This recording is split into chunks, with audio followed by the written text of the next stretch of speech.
Hello students. तो आज हम यहाँ पे अपनी रीडिंग सेक्शन का जो है नेक्स्ट क्वेश्चन को डिस्कस करने जा रहे हैं।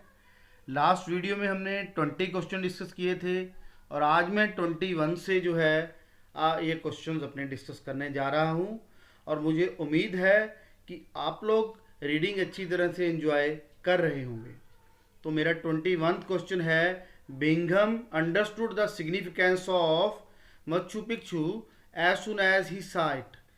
कि ये जगह का नाम है मच्छु पिच्चू, कि जब उसने उस जगह को देखा तो वो उसकी इम्पोर्टेंस को समझ गया। तो हमने ये चेक करना है टेक्स्ट में कि क्या वो उसकी इम्पोर्टेंस को समझा जब उसने देखा। अगर समझा तो आंसर ट्रू आएगा, अगर वो नहीं समझा तो फॉल्स आएगा, और अगर उसके बारे में कोई भी इंफॉर्मेशन नहीं है तो हम इस आंसर को नॉट गिवन में डालेंगे। तो हम पढ़ते हैं स्टूडेंट्स। एट दिस स्टेज, इस स्टेज में Bingham did not realise, Bingham realise नहीं कर पाया द एक्सटेंट और द इम्पोर्टेंस ऑफ साइट, उस जगह की इम्पोर्टेंस को जिसका नाम के मच्छु पिच्चू था। And not did he realise what use he could make of discovery, और ना ही वो कोई डिस्कवरी के बारे में पता लगा पाया।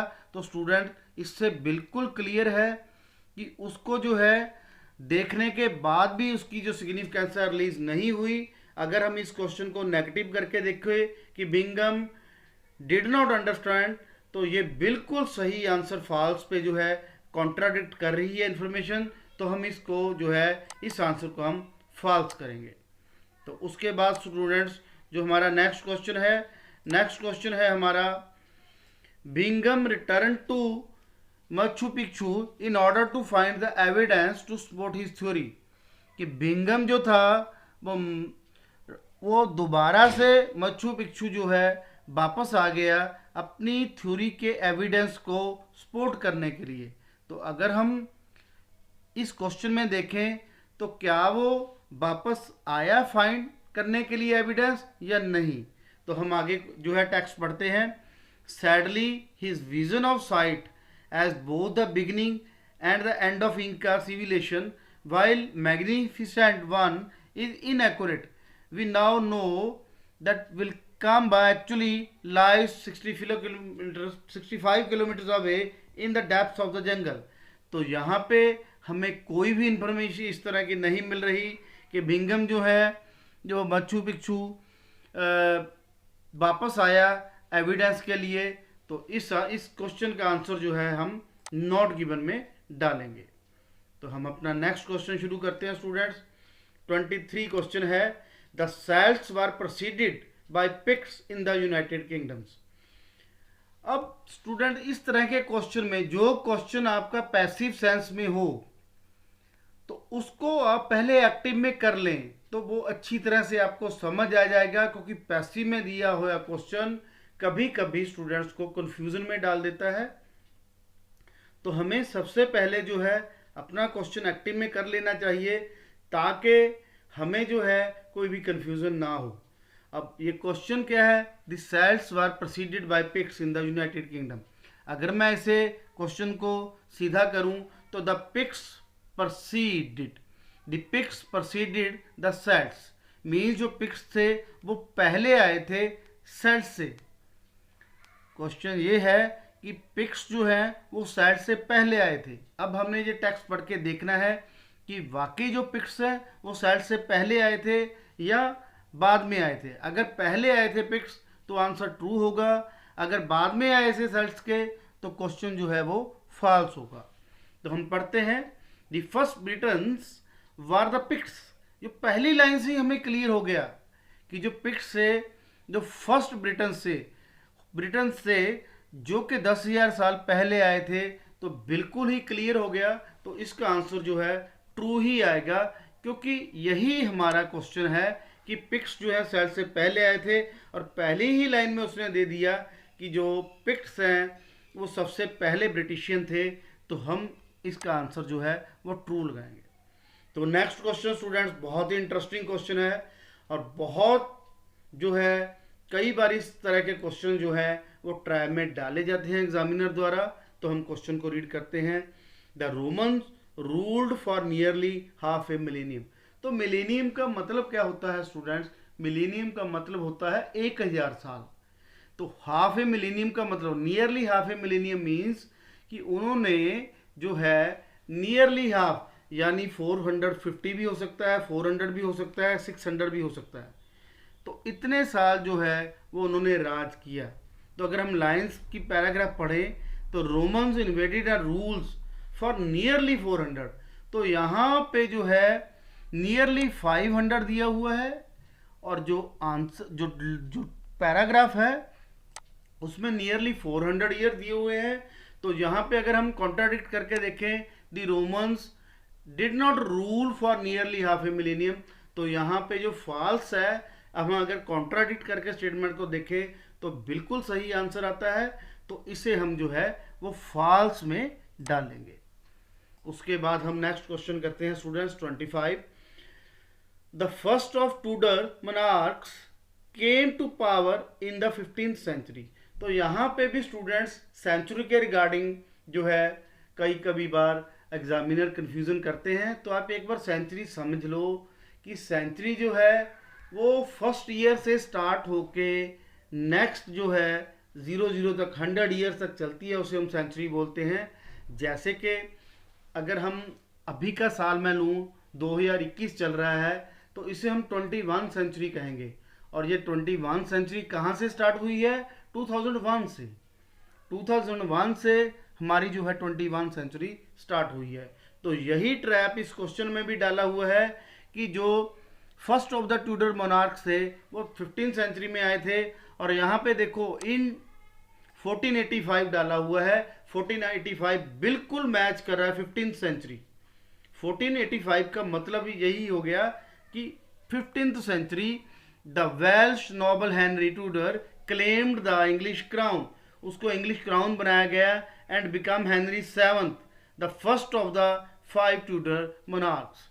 तो यहाँ पे बिल्कुल क्लियर है कि 15th सेंचुरी में उसे फर्स्ट जो है तो मोनार्क बनाया गया। तो ये इसे हम भी ट्रू में ही डालेंगे। उसके बाद स्टूडेंट्स हमारा नेक्स्ट क्वेश्चन बहुत ही इंटरेस्टिंग क्वेश्चन है, तो हम इसे डिस्कस करने जा रहे हैं। 30% of deaths in United States are caused by smoking related diseases. कि जो 30% ऑफ द डेथ थी यूनाइटेड स्टेट्स में वो स्मोकिंग के कारण हुई।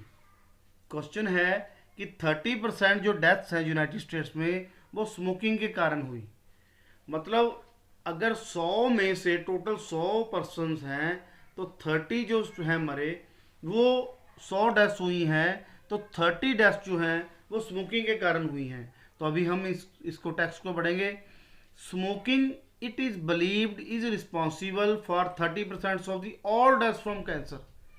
तो जहाँ पे स्टूडेंट्स देखो इसने कन्फ्यूजन में डाला हुआ है कि अगर हम 30% डालें तो 30% of the death in the United States are caused by smoking related issue. तो जो 30% डेथ्स हैं from all in the United States वो किससे हुई? वो हमारी जो है स्मोकिंग रिलेटेड डिसीज से हुई। और अगर हम टेक्स्ट में देखें तो 30% of all deaths from cancer, तो वो जो कैंसर से हुई हैं उसका 30% बोल रहा है। मतलब ये कम हो जाएंगी, ये टोटल से कम हो जाएंगी। तो नॉट 30% जो है हमारा क्वेश्चन जो है बिल्कुल इससे मैच कर रहा है। तो हम इस क्वेश्चन को फॉल्स में लगाएंगे। तो इस क्वेश्चन को हम जो है वो फॉल्स में लगाएंगे, क्योंकि ओवरऑल पॉपुलेशन का हम अगर परसेंटेज निकालेंगे, मतलब 30% जो है वो सिर्फ कैंसर के से ही निकालेंगे। सपोज कर लो कैंसर के जो है पीपल वो 30% ही हैं, तो अगर 30 का हम दोबारा से 30% करेंगे तो सिर्फ 9 आएंगे। तो वहाँ पे क्वेश्चन में टोटल का 30 दिया हुआ है, तो कम हो गए, नॉट 30 की सेंस आ रही है, तो इसे हम जो है फॉल्स में डालेंगे। तो हम नेक्स्ट क्वेश्चन मूव करते हैं students. All glaciers exist near the north and south poles of the earth. कि जो सारे ग्लेशियर थे वो नियर नॉर्थ और साउथ पोल्स के पास ही एग्जिस्ट करते थे। तो हम क्वेश्चन में डालें द मेजोरिटी।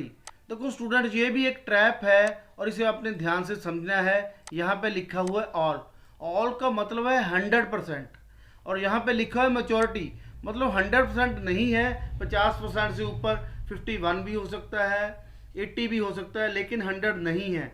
अगर हम यहाँ पे नॉट ऑल करें तो बिल्कुल आंसर सही आएगा, तो अल्टीमेटली इस क्वेश्चन का आंसर हम फॉल्स करेंगे। तो नेक्स्ट क्वेश्चन की ओर मूव करते हैं स्टूडेंट्स। 28th क्वेश्चन है हमारा, most of the Britain's colonies fought their war of independence during World War 1 and 2, कि जो ब्रिटिश कॉलोनीज हैं उन्होंने अपनी इंडिपेंडेंस की वार जो है वर्ल्ड वॉर 1 और 2 में लड़ी।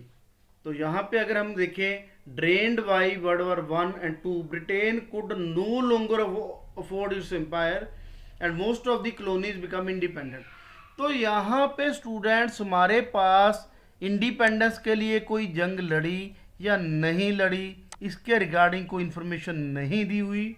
हम इसे अगर पॉजिटिव वे से देखें तब भी कोई इन्फॉर्मेशन नहीं है, अगर नेगेटिव से देखें तब भी कोई इन्फॉर्मेशन नहीं है। सिर्फ लाइंस जो पैराग्राफ की हैं वो सिर्फ यही दे रही हैं कि ब्रिटिश जो है नो लॉन्गर अफोर्ड इस एम्पायर, वो अपने एम्पायर को और जो है अफोर्ड नहीं कर सकते थे, इसलिए जो है उनकी जो कॉलोनीज थी जो उनके अंडर थी वो इंडिपेंडेंट हो गई, तो उन्होंने अपनी इंडिपेंडेंस के लिए कोई फॉर्ट नहीं किया, तो इसलिए हम इसे नॉट गिवन में डालेंगे।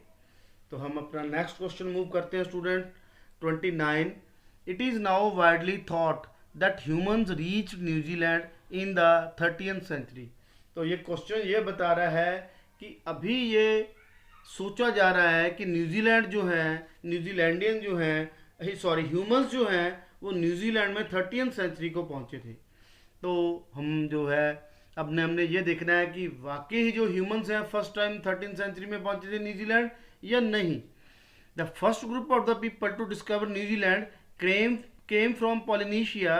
Today the general understanding is that, general understanding का मतलब है it is now widely thought, कि ये आम धारणा है, it is widely thought that it was during 30th century, कि ये 30th सेंचुरी ही थी, that their canoes eventually landed on the New Zealand shores, कि उनकी जो किश्तियाँ थी, बोट्स थी, वो 30th सेंचुरी को ही पहुंची। तो बिल्कुल क्वेश्चन में इसे मैच कर रहा है, क्वेश्चन भी यही बोल रहा है कि उनकी जो बोट्स थी या जो ह्यूमंस थे वो 30th सेंचुरी को पहुंचे, और टेक्स्ट भी यही बता रहा है कि जो उनकी बोट्स हैं वो 30th सेंचुरी को वहाँ पे पहुंची, तो बिल्कुल मैच कर रहा है। तो इसका भी आंसर जो है हम ट्रू में ही डालेंगे। उसके बाद स्टूडेंट्स है हमारा 30th क्वेश्चन। 30th क्वेश्चन क्या है, the first European to come to New Zealand were keen to trade with म्योरी, कि जो फर्स्ट न्यूजीलैंड थे जो पहुँचे वहाँ पे, जो फर्स्ट यूरोपियन न्यूजीलैंड पहुँचे, तो उनका जो मेन इंटरेस्ट था वो ट्रेड करना था म्योरी के साथ। अब हम इस लाइंस को, पैराग्राफ की लाइंस को पढ़ के डिसाइड करेंगे कि क्या उनका जो मकसद था वो उनके साथ ट्रेड करना था या किसी और पर्पस के लिए आए थे वो। तो हम इसको लाइंस को पढ़ेंगे। The tribes only began to refer themselves as Maori, meaning ordinary people, when European in the search of new opportunities arriving in the 18th century। तो यहाँ पे इस लाइन से बिल्कुल क्लियर हो रहा है कि वो ट्रेड करने के पर्पस से नहीं बल्कि कुछ नया खोजने को आए थे। उनका काम उन लोगों से बिजनेस करने का नहीं था, उनका काम जो था वो न्यू अपॉर्चुनिटीज़ को फाइंड करने का था। तो हम लोग स्टूडेंट इस आंसर को फॉल्स करेंगे। अगर हम कॉन्ट्राडिक्ट करके देखें तो first European to come to New Zealand were not keen to trade, तो बिल्कुल यहाँ पे जो है इस क्वेश्चन का आंसर मिल रहा है, तो हम इसको जो है फॉल्स में डालेंगे।